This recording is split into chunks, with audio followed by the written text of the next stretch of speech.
अंडा मसाला भइसक्यो हाम्रो।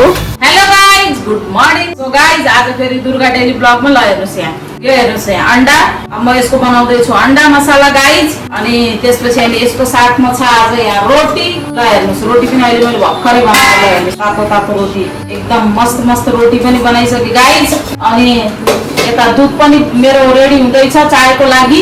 अनि अब यो अंडा मसाला मैले अब यो बोइल गरेर यसलाई छिलेर धोएर सफा गरिसके। अब म फटाफट मसाला बनाउँछु, भिडियो हेर्दै गर्नु होला है। म राख्छु ऑयल। ल गाइज मेरो ऑयल गरम भइसक्यो, अलिकति जिरा राखिदिन्छु। म अंडालाई फ्राई गर्दिन, यस्तै डाइरेक्टली बनाउँछु है। अनि ल हेर्नुहोस् मेरो यो अदरक लसुन भुटेर एकदम रेडी छ। म राख्छु यो लसुन अदरक,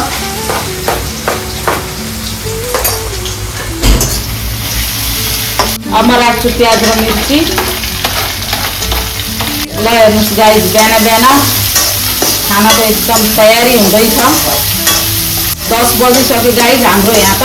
हजुरहरूको उतातिर खाना नास्ता के कस्तो गर्नुभयो कमेन्ट गर्नु होला है। ल हेर्नुहोस् घाम टल्केर एकदम कलक्कै परेछ।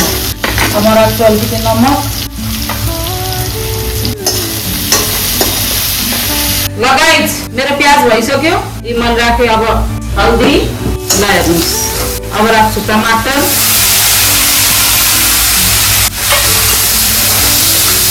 ल गाइज अलिकति मैले पानी पनि राखिदिएँ। अब म राख्छु मसला, जिरा पाउडर, धनिया पाउडर, त्यसपछि हाम्रो यो कान्दा मसाला।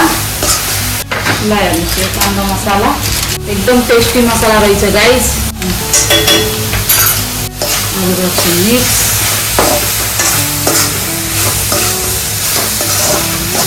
म अलिकति राखिदिन्छु पानी, यसको अलिकति यो गल्छ अनि त्यसपछि यो पाक्दै रहन्छ। ल एकछिनलाई स्लो गरिदिएँ। यता मेरो दुध पनि हुँदैछ गाइज। ल हेर्नुहोस् अब चायको लागि बिहान बिहान कोबाट चाय पिउने आदत छ गाइज कमेन्ट गर्नु होला है।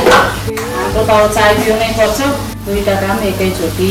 अब यो मसला बन्दैछ गाइज, ल भिडियो हेर्दै गर्नु होला है। ल गाइज हेर्नुहोस् टमाटर मेरो गलेर मसला एकदम रेडी भइसक्यो। अब म राख्छु अंडा। यो अंडामा अलिअलि चिरा लगाएर राख्छु किनकि मसला घुस्छ भित्रसम्म। ल हेर्नुहोस् गाइज आज बिहान बिहान अंडा रोटी। हेर्नुहोस् है फाइनली अब चाय पनि रेडी भइसक्यो। चाय पिउन पर्यो गाइज। यो बच्चाहरूलाई दुध, यो हामीलाई चाय, अनि हेर्नुहोस् ल साथमा यहाँ अंडा। ल हेर्नुहोस् कति राम्रो गनेर भइसक्यो अंडा। राख फटाफट राख बस।